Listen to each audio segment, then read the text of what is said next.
Եթե պետությունը չի հարգում իր ազգի հերոսներին, հասարակ հայրենասեր տղերք իրանց կյանքերը զոհին, հազարավոր մայրեր ուղարկին տղերքին թշնամու դեմ, որ այսօր պետությունը ատվեց մեջտեղի մատը տնկել։ Եթե այսօր հայ տղերքը փճացնում են աղջիկներին, պարտադրում են, որ աղջիկը լինի մաքուր տեղը տեղին, 15-ին ինքնասպան եղան, որ թշնամին չկպներ, որ այսօր դուք եթակ թշնամու հետ կայֆեր անեք։ Եթե հայը չի ուզում, որ բարձրանա կողքի հայը, եթե հայը բաժանել է ջուրը, հողը, սարը, քարը, եթե հայը այսօր հայի դեմ թշնամուց բեթարը, արեք չխոսանք թե խիա էնյան կայնած արարատը։ Եթե պետությունը պատժում է իրա ժողովրդին, իսկ ժողովուրդը հոգնել է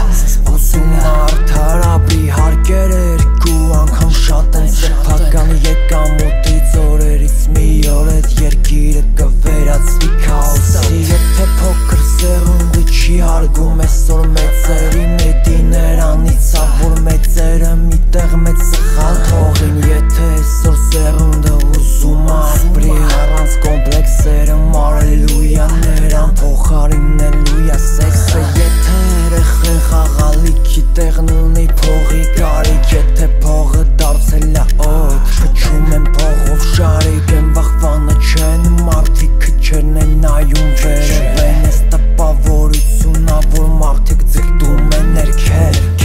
Եթե պետությունը չի տալու շանս տաղանդներին, մարդիկ սիրում են տենան արհեստական տիկնիկների, պետությունը չունի ապագա, եթե այս խեմայով գնա երկիրը փողից սարքած, զարմանալի բան էլ